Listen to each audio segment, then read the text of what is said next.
Sejam todos bem-vindos à nossa casa, mais uma vez, né? Aqueles que nos ouvem pela internet também sejam sempre bem-vindos a ouvir cada um de nós aqui dessa casa, que procuramos sintetizar, transmitir os ensinamentos que essa doutrina maravilhosa nos traz.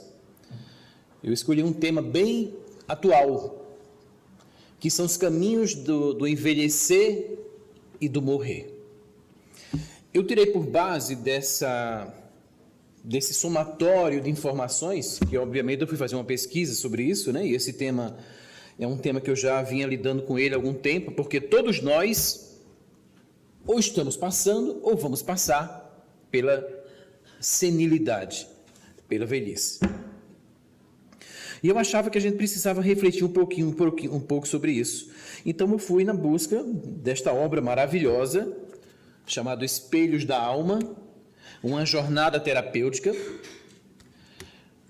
do Divaldo Franco pelo espírito Joana de Ângeles.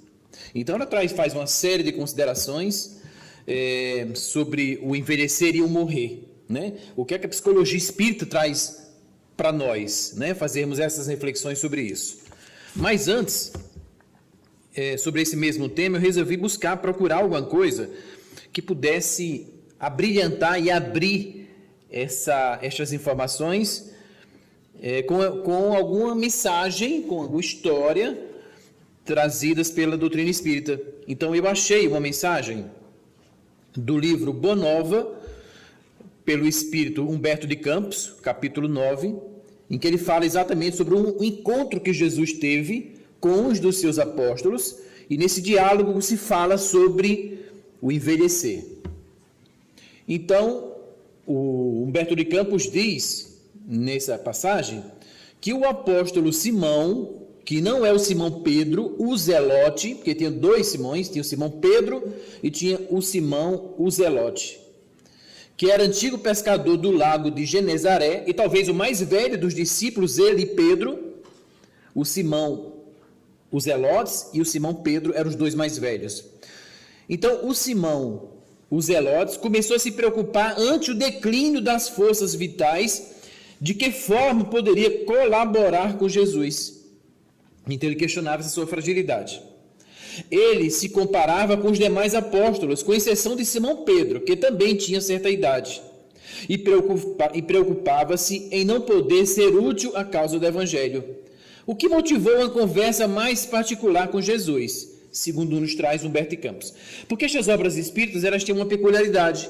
Elas trazem informações que não estão no Evangelho, nos Evangelhos escritos formalmente, mas existem as nuances desses relatos de Jesus que as obras espíritas psicografadas relatam. E o espírito Humberto de Campos tem muitas obras que ele retrata essas nuances, esses contatos, essas conversas com Jesus. E após ouvi-lo com imensa ternura, Jesus respondeu: Simão, poderíamos por acaso perguntar a idade do nosso pai?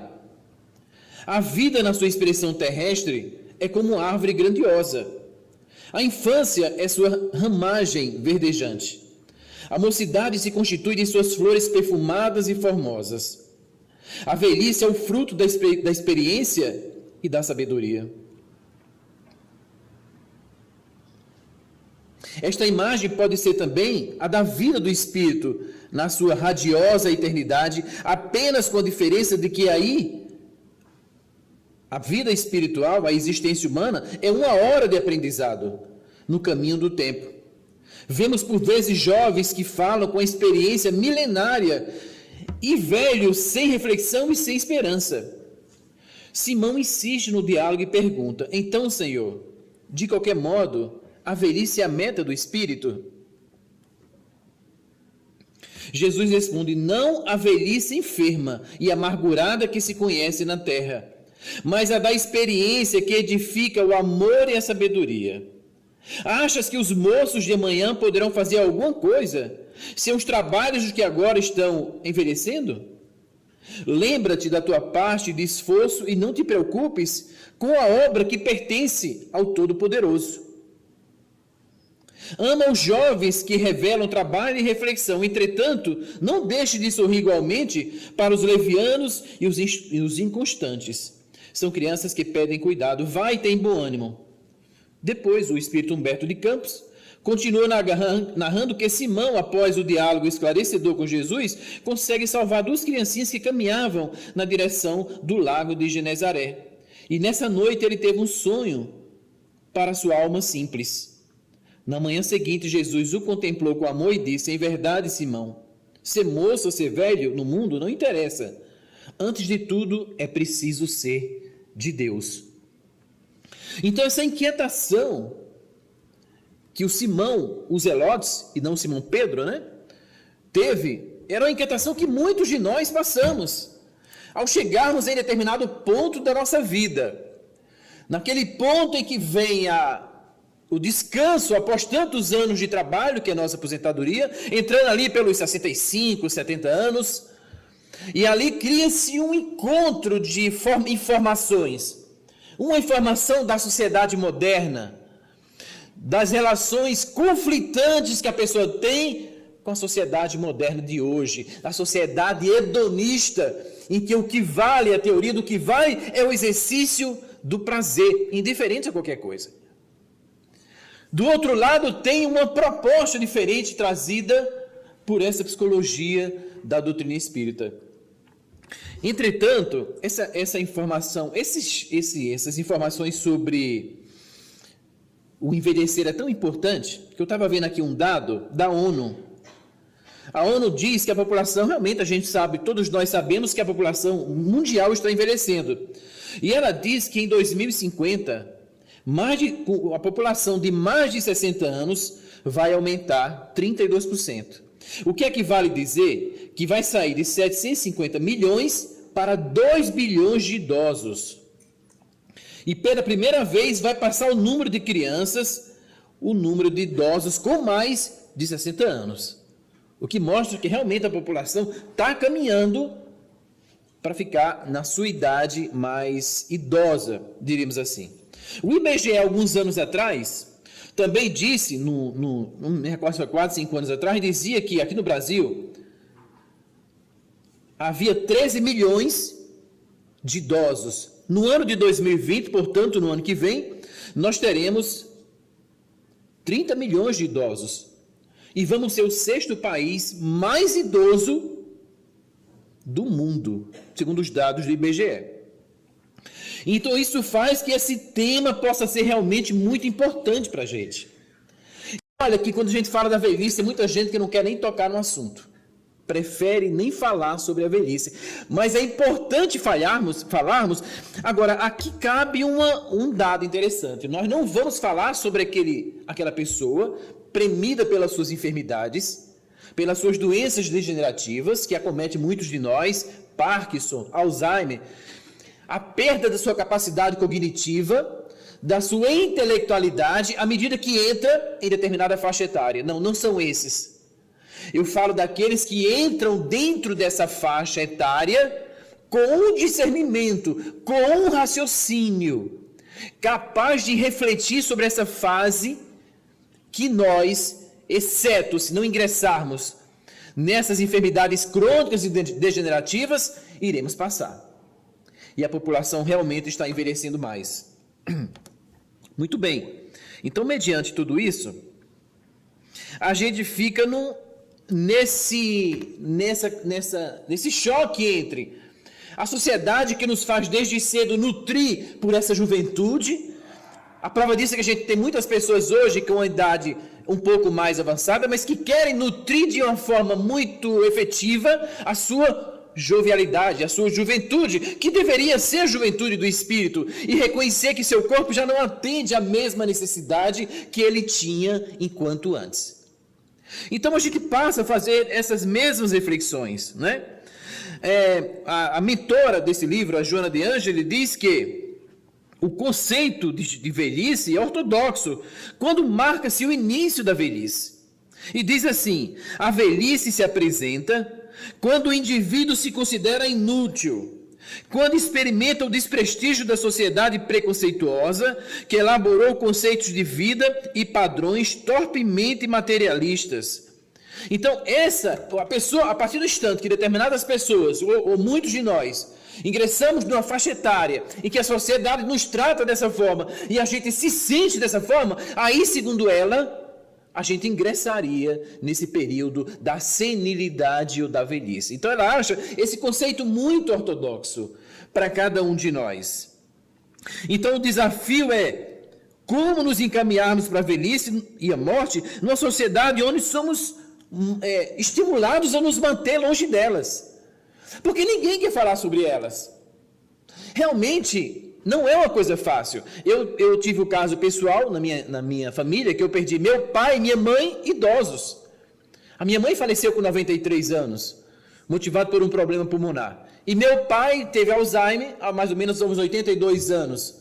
E perdeu completamente ao longo, a doença foi degenerando ao ponto dele parar de respirar e não conseguir mais. Então a gente vê hoje esses conceitos trazidos pela sociedade que de alguma forma traz para dentro da nossa casa. E hoje no Oriente tem uma concepção um pouquinho mais diferente com relação aos idosos, mas eu acho que os países do Ocidente precisam ainda ter uma concepção diferente relacionada a isso. Então essa conceituação, essa concepção trazida exatamente por essa psicologia espírita, nos faz refletir exatamente sobre isso. Então, o que é que ela pode nos oferecer? O que é que a psicologia espírita pode nos oferecer? Então, a proposta da Joana, a benfeitora, a mentora do Divaldo Pereira Franco, nos diz assim: a proposta é forjar um ego em que tolere a verdade. Precisamos enfrentar essa realidade. Um caminho para que a velhice não seja o do horror, a perda do entusiasmo e a reflexão da terna insistência de nos mantermos numa ilusão anestesiante. Então nós precisamos despertar dessa realidade, não deixarmos nos levar dessa mesma forma. A proposta é forjar um ego em que se tolera a verdade. Nós precisamos enfrentar essa realidade que eu, pelo menos em breve, talvez alguns anos, vou começar a ingressar. Mas como se encontra a minha concepção com relação a esses anos em que, inevitavelmente, todos nós vamos ingressar? Eu peguei também um texto do Raul Teixeira, que significa a velhice na visão espírita, muito bacana, em que ele faz algumas reflexões sobre isso. E ele diz assim: quando chegamos à Terra, cada um tem uma estimativa de vida. Quando nós reencarnamos, existe uma preparação dos nossos mentores para que possamos ter uma estimativa de quantos anos vamos viver. 70, 80, 90. A pessoa que está estimada a viver em torno de 60 anos receberá mais fluido vital que a pessoa que está estimada a viver 20 anos. O fluido vital é ele que vai fazer a junção, sobretudo, da minha estrutura orgânica, física, com a minha estrutura espiritual, ou meu corpo espiritual. Aliás, Paulo em Coríntios dizia que nós temos um corpo corruptível e um corpo incorruptível, que nós temos um corpo físico e um corpo espiritual, que nós aqui na doutrina espírita chamamos de perispírito. E diz André Luiz, através da psicografia de Chico Xavier, e diz que poucos nós conseguimos completar, somos completistas, ou seja, nascemos com uma estimativa de vida e com os abusos que nós fazemos da vida, desencarnamos antes do previsto e não completamos o tempo estimado pelos abusos que nós fazemos da nossa vida, que é muito comum acontecer isso. Se viemos acertar as pendências biológicas por mau uso do corpo, como suicídio indireto ou indireto, nós vamos ficar aqui pouco tempo. É só para cobrir aquele buraco que nós deixamos. Por exemplo, se nossa estimativa de vida é 60 anos e nós, por abuso, desencarnamos 40, ficamos devendo 20 anos. Então, podemos voltar numa nova existência corporal para viver esses 20. Isso não é uma regra, mas pode acontecer com muita frequência. Mas há outros indivíduos, diz o Raul Teixeira, que vêm para uma tarefa prisional. Olha o termo que ele usa. E daí vai ficar 70, 80, 90, 100 anos. Imaginamos que quem vira os 100 anos está resgatando débitos. Associado obviamente, como nós falamos aqui, aos maltratos que a sociedade muitas vezes traz para os idosos. E ele complementa aqui dizendo e explicando, e ele tem razão. Porque o idoso com 90, 70, 80 anos, como ele diz, vê as diversas gerações que já não são mais as suas. É verdade. A pessoa que tem 90 anos já se encontra deslocado. Já não encontra mais as pessoas que viveram com ele enquanto jovem. E diz assim, o indivíduo vai se sentindo cada vez mais estranho no ninho. Os jovens o olham como se fosse um dinossauro. O da sua idade já não se entende mais, porque já faltam certos estímulos visuais, auditivos, por exemplo. Já não pode mais visitar reciprocamente, com raras exceções. Tornam-se pessoas dependentes dos parentes, dos descendentes, para levar aqui e acolá, até para cuidar-se e tratar-se. Então só pode ser resgate, assim diz o Raul Teixeira, só pode ser resgate para dobrar o orgulho e para ficar na mão das pessoas que nem sempre gostam delas. Então a senilidade tem também seu perfil de um resgate, de uma relação de causa e efeito que nós temos no passado. Porque realmente, o Divaldo Franco já dizia isso, é um karma a gente viver a estabilidade toda, porque nós nos encontramos mais inseridos naquela sociedade que nós vivemos tanto tempo, porque os costumes mudam, as pessoas mudam, as ideias mudam. Eu costumo dizer para o meu filho que eu vi a internet nascer. Olha, gente, olha que coisa maravilhosa. Eu vi a internet nascer. Vocês também, uma boa parte também viam a internet nascer. Isso é uma coisa histórica na evolução humana. E coincidiu exatamente comigo. Mas vai chegar uma hora que eu vou chegar num tempo, talvez, eu não sei quanto tempo vai viver, mas que eu vou chegar nos 70, 90, 100 e vou me deslocar um pouco do mundo que me circunda. Então é isso exatamente que o Raul Teixeira deixa muito claro nessa mensagem que chama-se Velhice na Visão Espírita. Então, a gente termina encerrando esse primeiro ciclo da nossa existência com o desejo da realização, do sucesso, né? Até chegarmos aos efeitos da pré-velhice como ameaça para cada um de nós. Porque a sociedade também traz isso. Esse estágio que nós estamos prestes a ingressar em determinado momento. E aí a gente para pensar também na minha família. Como me relaciono nesse instante com meu pai, que já apresenta uma certa idade? Com meu avô, que apresenta uma certa idade? Que relação? Eu tenho uma relação fraterna com essas pessoas? Será que eu estou agindo conforme o ensinamento de Jesus? Em que é pedido para respeitar pai e mãe, e a gente estende aí para avô, avó, bisavó? Como estou inserido nesse contexto da sociedade? A partir do instante que eu recebo estas informações da doutrina imorredora, que é esta doutrina espírita, que tanto bem nos faz. Então, antes de mais nada, a gente precisa fazer uma reflexão sobre esse tema, e não somente a reflexão sobre o tema, mas a reflexão daquele mundo que nos circunda, inclusive com os idosos que estão ao nosso lado também. É um momento difícil, e que exige que as pessoas que estejam do seu lado o tratem com mais respeito. Nós fazemos o nosso grupo aqui da casa, nós fazemos um trabalho no lado dos velhinhos, aqui dos idosos, dos Francisco de Assis do Núcleo Bandeirante. Já faço talvez uns 5, 6 anos esse trabalho. E o que dá nos velhinhos idosos é o abandono da família. 90% são abandonados pela família. 90%.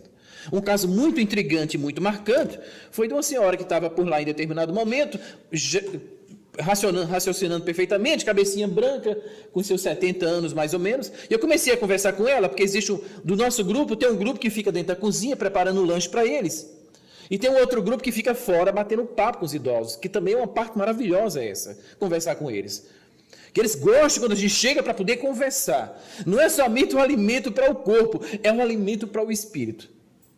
Eu lembro-me bem, e isso me marcou, porque foi muito doloroso, eu conversando com essa senhora, que até me disse o nome dela, e ela me passando as coisas, eu disse, mas como é que vai a senhora fulana e tal? Ela, vou bem, e começamos a conversar, ela disse que morava com o filho, que morava aqui na Asa Norte, com a sogra, a esposa do filho, e com o netinho, e ela confidenciou, em determinado momento, ao seu filho, que estava ruim para ela, porque ela estava passando o dia todo só, já que os dois saíam para o trabalho, o filho e a esposa, e o neto passava o dia todo na escola. E ele disse, não, mãe, não se preocupe, eu vou lhe levar para um lugar que a senhora, se a senhora gostar, a senhora fica por lá. E levou para essa instituição muito pobre, que recebe muita ajuda, mas é muito humilde, que é lá dos idosos, Francisco de Assis, aqui do Núcleo Bandeirante. E ela disse que o filho veio, trouxe e deixou um dia para fazer a experiência e não voltou mais. Largou ela lá. Isso me marcou profundamente. Como largou? Largou. Deixou ela lá. Eu via sempre nos meses subsequentes, que nós vamos lá uma vez por mês, ela estava lá, mas após passado algum tempo também perdemos o contato com ela, e ninguém soube me informar o que houve, se ele voltou para pegar, se ela foi para a casa de alguém. Isso nos mostra que a gente precisa refletir sobre o trato, a relação que nós temos com os idosos. Então, essa reflexão, então a gente traduz o início essa fase da velhice como a perda da autonomia, e isso é enlouquecedor, porque nós podemos sim ficar idosos, ficarmos mais velhos, mas nós precisamos manter a nossa autonomia, seria o ideal manter essa autonomia. Então, a passagem dos anos pode e deve ser o fortalecimento da nossa autonomia, da nossa alma, e não do corpo, porque o corpo degenera. E aí onde se encontra o segredo, como a Joana diz, é nós termos autonomia, enquanto na senilidade, de cada um de nós. A palavra-chave seria essa, autonomia. Muito bem. Existe uma outra passagem, um texto muito, muito interessante, escrita por Leda Marques Biguetti, uma escritora espírita, e ela escreveu sobre a visão espírita do idoso. Também a mensagem muito bacana que ela diz assim: essa matéria em desagregação, a morte, influencia o espírito, a velhice, influencia o espírito? Sem dúvida, ela limita sua exteriorização, sua expansão, e impõe um ritmo diferente. Ou seja, a degeneração do meu corpo, culminando na velhice, traz, sem dúvida, uma consequência diferente para mim. Os instrumentos para a manifestação da alma estão limitados, e o espírito não consegue mais dinamizar sua pujança. O espírito quer, mas o corpo não atende mais. Acredita-se que esse processo natural do envelhecimento da matéria apresente menos problema ao espírito quando se faz acompanhar desconhecimento e do fruto das atitudes positivas e condutas corretas do dia a dia, desde a mocidade, em que as funções biológicas e psicológicas são alteradas com as maiores repercussões do comportamento sem disciplina em todos os setores. Daí entender e compreender essa fase natural da existência e trabalhar nela para que o seu espírito se mantenha ativo, lúcido, entusiasmado e permanentemente livre, embora limitado pela matéria que o restringe.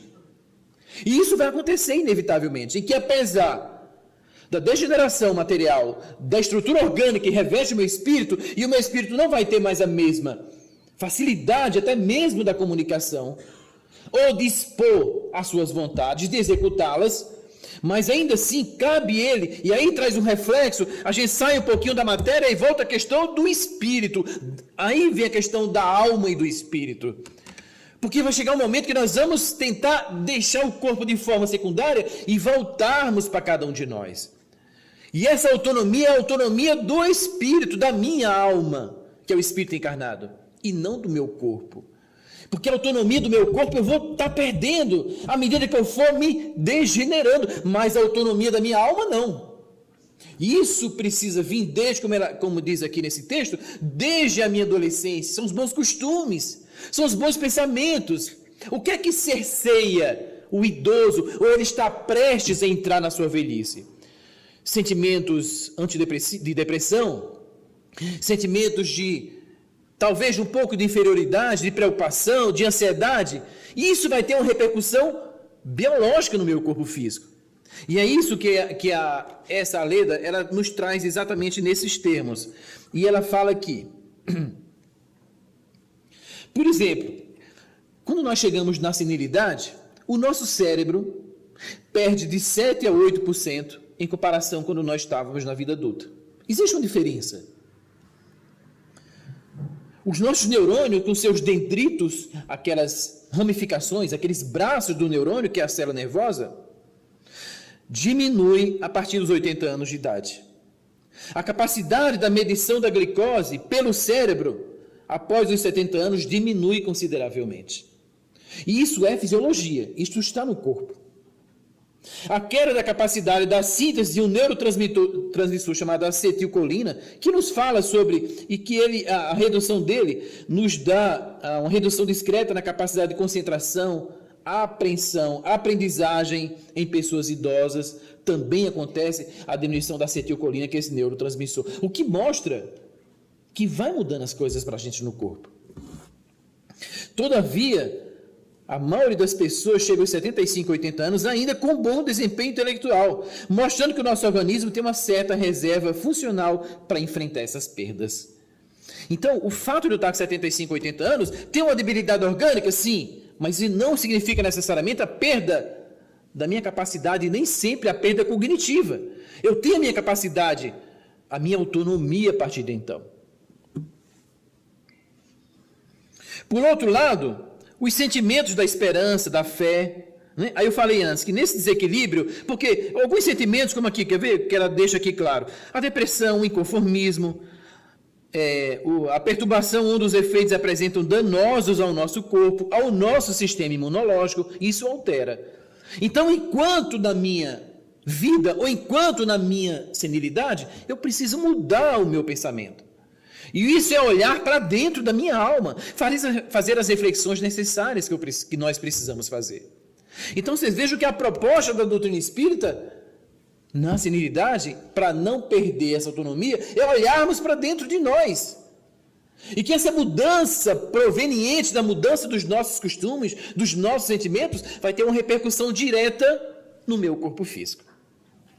É a volta a olhar para a nossa alma. E diz assim, os sentimentos da esperança, fé, alegria, amor, paz, entusiasmos, ideias, planos edificantes, enfim, proporcionam altas descargas de energias salutares que, conduzidas pelas moléculas dos peptídeos, como as endorfinas, interferon, interleucinas e outras substâncias equivalentes, restabelecem a mitose celular, a multiplicação celular estruturada. Essa interação da mente e do corpo é o resultado de ser a constituição humana material, mas essencialmente psicofísica. Portanto, trabalhada pelo espírito, que é o agente da vida, inteligente e organizada da criatura. O que nos mostra que princípios eu carrego na minha vida? Que sentimentos hoje, isso é muito importante, isso extrapola a senilidade. Que sentimentos hoje eu tenho dentro de mim? O que é que eu carrego dentro de mim? Quais são os valores da minha vida hoje? No Evangelho segundo o Espiritismo diz assim: reconhece-se o verdadeiro espírita pela sua persistência em domar as suas más inclinações, que todos nós ainda as temos. Então, se eu estou lutando, é porque eu estou olhando para dentro de mim. Eu estou olhando para a minha alma, eu estou olhando para os meus costumes, para os meus princípios, para os meus paradigmas. Eu estou olhando para mim. E isso é um desafio não somente na senilidade, na velhice. É importante na minha vida como um todo, inclusive na senilidade. É a volta para o eu interior. Isso é importante. A partir do instante dessa relação da alma, do espírito com o corpo. É isso que esse texto precisava falar. E essa ideia que a Joana, a benfeitora, traz para cada um de nós. E diz assim ela: a velhice pode ser fértil, constituindo uma personalidade sólida que não perde a sua autonomia e capacidade produtiva, apenas muda o foco. O envelhecimento não é simplesmente um processo físico, mas é um estado de ânimo.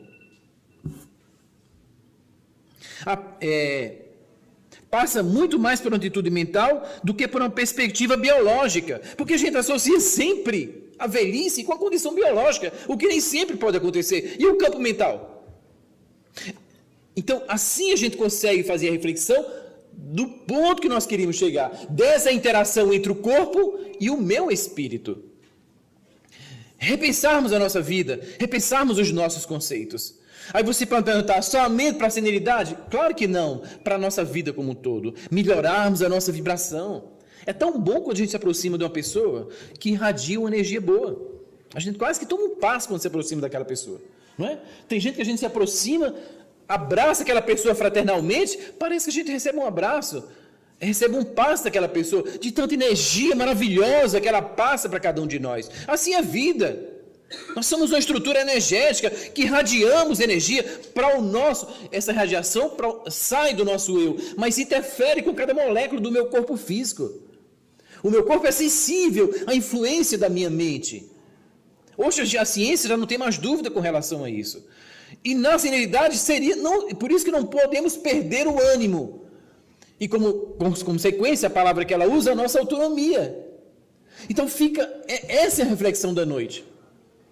De nós sabermos da necessidade de entrarmos na faixa da senilidade ou da velhice, mantendo o nosso raciocínio. Mas espera aí, o meu avô perdeu por uma doença degenerativa. Aí realmente não tem o que fazer. Mas nós que vamos ingressar com a consciência, com a capacidade cognitiva, do raciocínio, do pensamento, nós precisamos nos manter operantes. E o mundo está aí para nós sermos operantes, para ajudarmos de alguma forma. Até para o nosso conselho. Quer dizer, se a gente parar hoje eu tenho 56 anos, aí eu volto aos meus 30 anos, como eu melhorei de 30 anos, como eu melhorei dos meus 30 anos para cá? Porque eu aprendi ao longo da vida. A vida, cada ano da nossa vida é um ensinamento para nós. Como daqui, se eu viver mais 30 anos, olha quanta sabedoria eu não vou ter aos 85 anos. É bem verdade que o corpo não vai mais atender o meu anseio. Mas e a minha experiência? Olha como é importante, como a gente pode ajudar. É bem verdade também que a sociedade precisa aceitar os nossos conselhos, as nossas orientações, desde que voltadas para o bem. Né? Então, a gente vai, olha quanta coisa nós nos trouxemos e fazemos estas reflexões. Então, segundo a Joana, existem duas perspectivas. Existem duas visões na velhice, na senilidade. Uma é a visão materialista, voltada para o consumo do corpo, e que a sociedade nos induz a isso. Não está aqui a crítica a quem faz a cirurgia plástica, pelo contrário, se faz bem a você, faça para você melhorar mentalmente. Mas não somente isso. Então, na visão materialista, quando se volta única e exclusivamente para o corpo, vem como consequência o isolacionismo, a solidão, o afastamento do trabalho, da vida social, o lazer, o isolamento no próprio espaço doméstico, porque tem muito idoso que está lá dentro do quarto, a família toda agindo na sua vida, mas o idoso está lá dentro do quarto isolado. Por quê? Cabe a um de nós, a gente, resgatar essas pessoas. Na visão exatamente materialista que a benfeitora nos traz. Se nos ocuparmos apenas da velhice pelo aspecto biológico, ficaremos deprimidos e assustados. E é por isso que a gente se assusta. Porque a gente pensa exclusivamente no lado material. É difícil. Você pega uma foto de um paciente com 70 anos e os seus 40 a 50 anos atrás, vai haver um choque. Mas é da natureza. O espírito não. A alma não. A alma não envelhece com o corpo. Pelo contrário, ela transcende as concepções que a vida nos traz. Essa passa a ser a diferença. Essa é a visão trazida pela benfeitora, pela Joana. E ela traz aí, de forma oposta, a visão pela realidade da alma. A gente consegue até adivinhar do que seja. É como uma transformação em beleza, que é um encontro da pessoa que viemos ser e já éramos há anos. O que condena a velhice, a feiura, não é a velhice em si, mas o abandono da alma daquela pessoa. A ponto do Aristóteles dizer, a beleza da alma é mais difícil de ser vista do que a beleza do corpo. A beleza da alma é mais difícil de ser vista do que a beleza do corpo. E não somente no paciente idoso.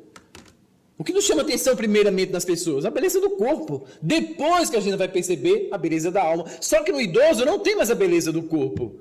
O que é que exulta dele? O que é que espage dele? A beleza da alma. Então, Não podemos nos sentir ou buscar a beleza do corpo no paciente idoso, mas a beleza da sua alma, da sua experiência. Olha quanta coisa a gente não tem. A coisa é tão importante que um outro psicólogo dizia assim: o idoso é tão importante na sua sabedoria que nós deveríamos ouvi-lo a cada momento da nossa vida.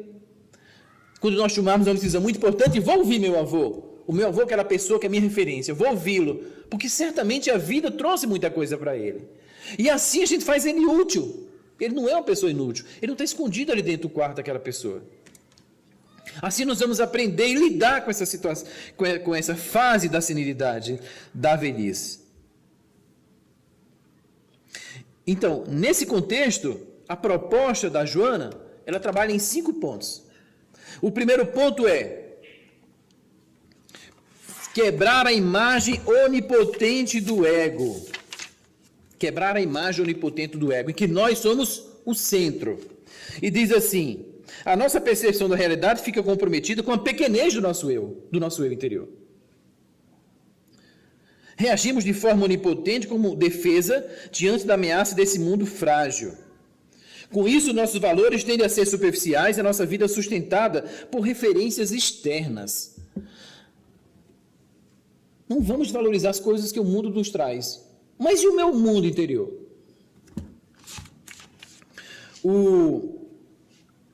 Nós perdemos o enfoque da vida espiritual e com isso nos embaralhamos com a realidade externa, vivendo uma vida voltada para fora. Mas nós, espíritas, que dinamizamos a nossa vida espiritual, que reconhecemos a imortalidade da alma, não podemos mais somente se voltar para fora.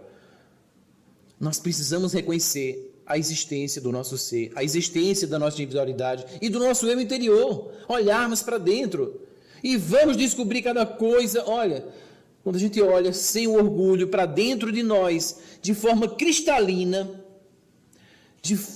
desprovidos de qualquer sentimentos contrários, nós vamos descobrir coisas nossas que nós vamos nos surpreender. Porque ainda nós estamos numa fase de aperfeiçoamento, de aprendizado. Mas eu vou descobrir quando eu olhar para dentro de mim. E isso não tem que ser um exercício para os outros, não. É um exercício nosso, da nossa individualidade. Então, primeiro a gente tem que acabar com a onipotência desse meu eu, desse meu centro, desse meu ego. É o primeiro passo que a Joana nos fala. Voltar para cada um de nós.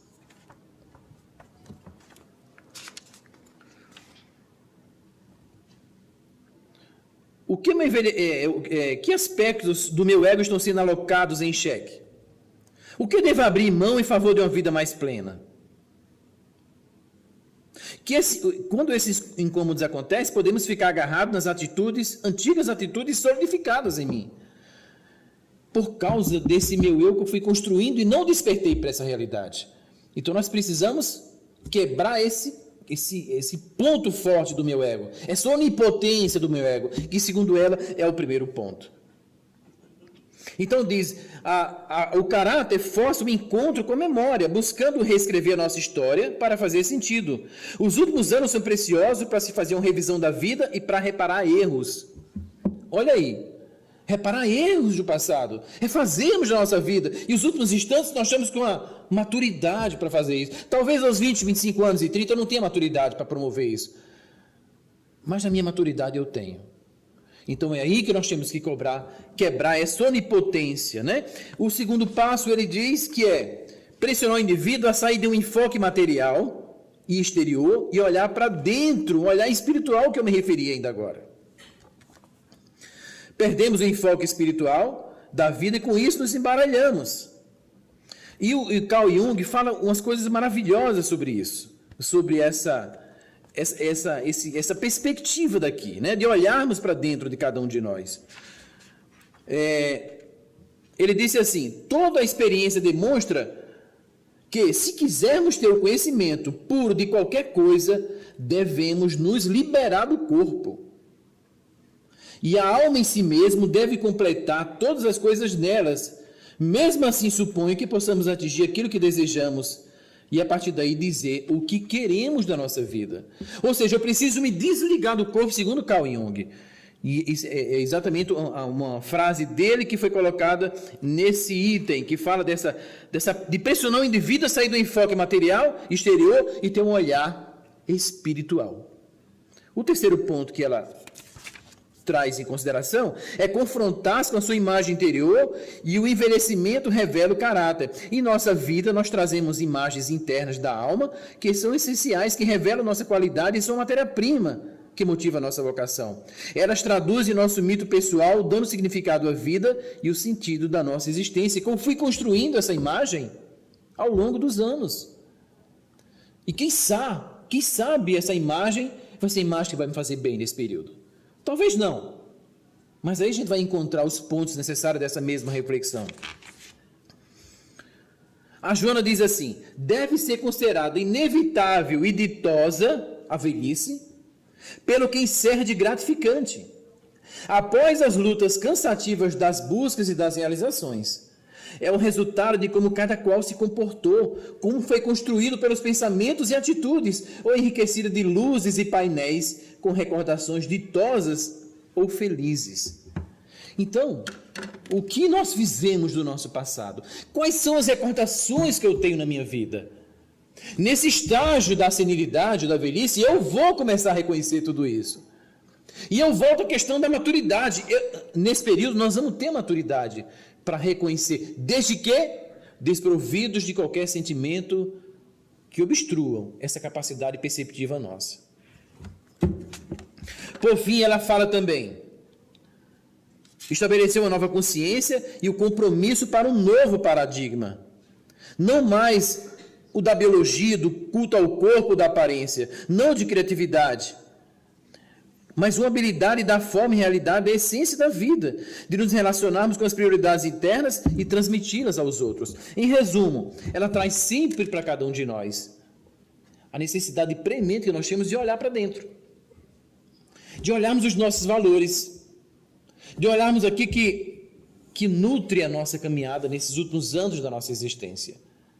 E por fim, ela complementa nos falando sobre o último tema, uma preparação para a morte, que é a continuidade desse raciocínio. E diz assim: quando então falamos dessa relação da velhice com a morte, não é em função da finitude biológica. Ou seja, quando eu falo da velhice com a morte, não quer dizer que é o fim da biologia, do aspecto biológico. Pois essa não é prerrogativa dos idosos, já que muita gente morre cedo. Então não é necessariamente essa correlação. Se a nossa perspectiva quer sair da referência do corpo, podemos trocar a ideia de morrer por partir ou simplesmente deixar. Então, a partir do instante que nós temos a maturidade suficiente nos últimos instantes da vida, e isso é um exercício constante, nós vamos aceitar a realidade da morte biológica, porque a morte é somente biológica, não é a morte espiritual. O espírito sobrevive à morte do corpo, cada um levando como consequência das coisas que nós fizemos na vida. É verdade. Que bagagem eu vou levar? Porque quando nós chegamos no mundo, nós chegamos sem nada, só com o corpo, e nós vamos sair só com o corpo. Mas que bagagem eu vou levar junto ao meu espírito à volta à verdadeira vida, que é a vida espiritual? O que é que eu vou levar? Coisas boas? Coisas que não nos enobrecem? Existe uma história metafórica em que um determinado malfeitor oriental, e assim nessa história, um malfeitor oriental, ele fez muita coisa errada na sua vida. E ao final da sua existência, como acontece com todos nós, ele deixou o corpo porque ele faleceu, a sua morte biológica. E como ele fez só coisas erradas, homicídios, genocídios, foi uma tristeza. Inclusive ele tem os companheiros que o acompanhavam nas suas maldades aqui na Terra. Obviamente que isso é uma história, é uma metáfora. E ele tinha esses personagens que acompanhavam ele, que dividiam essas experiências das maldades com ele. Aí ele desencarnou. Quando ele desencarnou, ele se viu, despertou no mundo espiritual e se viu no lugar, no buraco sujo, fétido, escuro. E como era no Oriente, o que ele fez? Começou a chamar por Buda. Buda, Buda, Buda. Começou a chamar por Buda.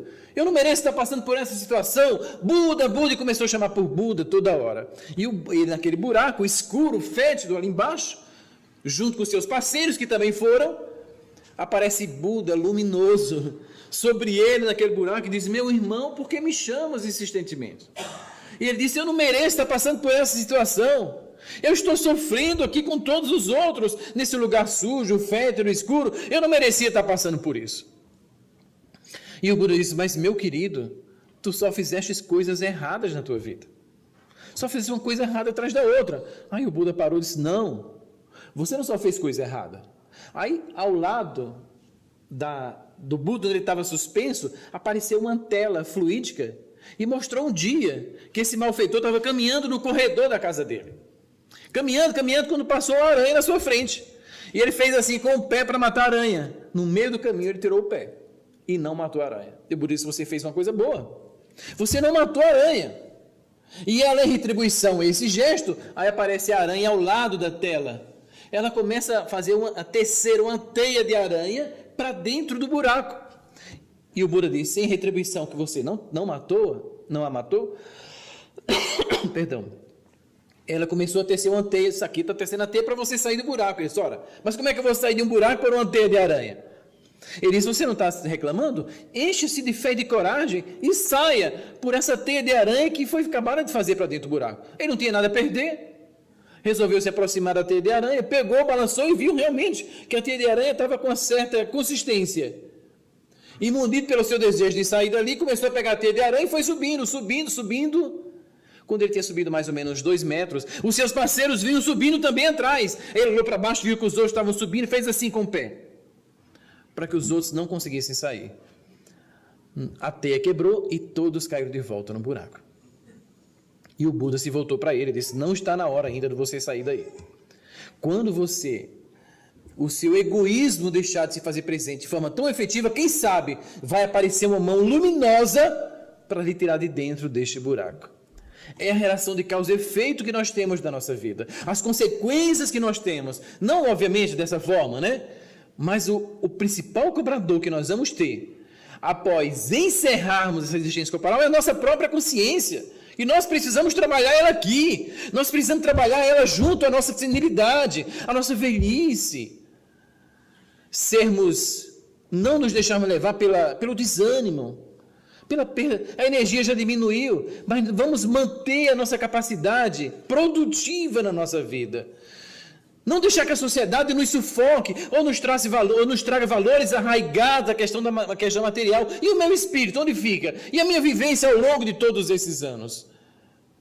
Então, só existe uma coisa certa na nossa vida, que é o nosso desenlace.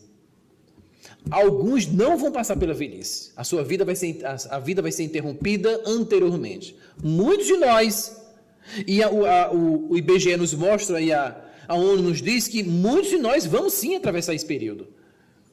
E o que nós vamos fazer nesse primeiro momento? Foi essa toda a reflexão que nós trazemos. Olharmos para nós. Não deixar nos abatermos perante esses conflitos que ainda nós encontramos na sociedade moderna. Hedonista, como assim fala a nossa querida benfeitora. Vamos hoje à noite fazer uma reflexão sobre isso. Ao dormir, parar e refletir sobre a minha vida, sobre a senilidade, sobre as pessoas idosas que estão do meu lado, como eu estou me relacionando com elas. Perceber que o meu Pai, o Criador, nos olha o tempo inteiro. Esse Pai é maravilhoso, nos dá tudo. E, para nós encerrarmos uma última historinha. É uma história do rei o servo. O rei vivia com o servo dizia: Senhor, confie em Deus, porque tudo que Deus faz é bom. Confie porque Ele é maravilhoso, Senhor. Deus é bom, tudo que Ele faz é bom. E o rei, não aguentando mais, diz: mas você fica falando o tempo todo que seu Deus é bom, mas Senhor, confie, porque tudo que Deus faz é bom. O Haroldo Dutra diz que Jesus, o Cristo, não tira o olhar sobre a terra, onde Ele se encontra. O olhar dele está voltado sobre a terra, está voltado sobre nós. O que me faz pensar que eu tenho que repensar sobre as minhas atitudes. E dizer isso, e o servo disse: mas Senhor, confie, porque Deus é bom, tudo que Deus faz é bom.